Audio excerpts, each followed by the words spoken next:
We can't gainsay the fact that the Golden Gate Bridge is 75 years old this year, and I am as old as the Golden Gate Bridge. I was born in Carmel, California, just the same year as the Highway 1 was opened to Big Sur, one of my favorite places.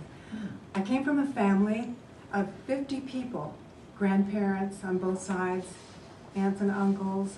We all lived here in Pacific Grove. I have 2 brothers, and that's not counting my pet duck. So then I'm an artist, and I first started coloring in my coloring book when I was 4 years old. My coloring book was extremely important to me. I'd put it on the kitchen table when I was finished with it and go upstairs and take my nap. One day I came downstairs and my coloring book was totally colored, one end to the other. And I said, "Mama, my coloring book is ruined." And she said, "Honey, just look at it. There was a famous artist here who colored in it. Take a look at what he did." So I looked in it, and I saw something that opened my eyes forever.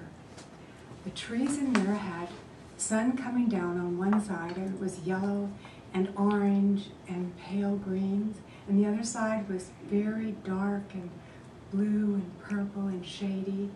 And I realized that this kind of thing brought life to the coloring.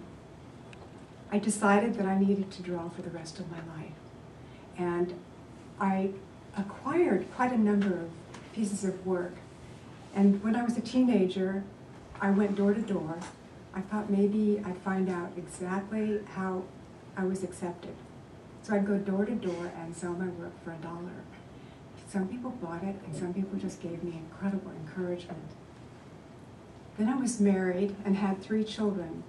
And the washing machine was going with its diapers in it, you know, hundreds and hundreds of diapers. And the oven was filled with baking bread.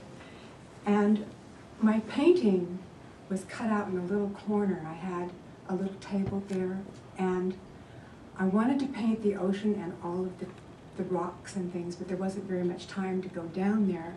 So I put potatoes on the table and I pretended they were rocks. The only problem with that was that my paintings looked like the surf flowing over potatoes. It wasn't too popular.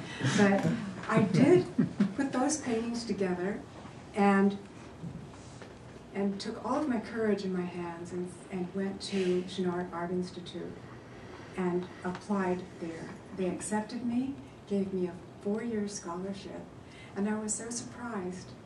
I was absolutely stunned. So it started my career as an artist professionally. Then, forward 50 years, and my husband, who was the dearest person in my life, my soulmate companion, we found out that he had pancreatic cancer. And I was devastated, and so was he. We didn't want to talk about it. We decided that we would talk about living as long as he was alive. And he decided that he was not going to die, but he did, of course. And my whole life changed. I've never been alone in my life. And so this was the first time I was on my own. And I was terrified, lonely, very lonely, lonely to sickness inside. I thought it was so painful. I thought there was nothing in the world that could possibly be like that.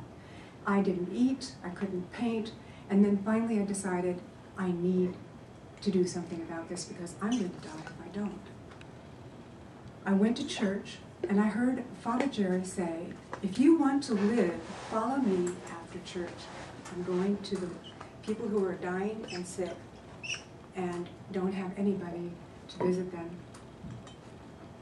And I thought, I don't want to go to the dying and sick. I've been there. I'm there. But I want to live, so I'm going to do it anyway. And I went, and I found out that there were people there that needed my help. And I felt as though I could offer something very important. When I went home, I had a sense of hope and the beginnings of joy that I've never experienced in my life, this kind of joy. It was one of being useful and wanting to live for a purpose. I put together a program for the blind, how to teach them to draw and paint. And we had an exhibit this last year. We're going to have another one next year.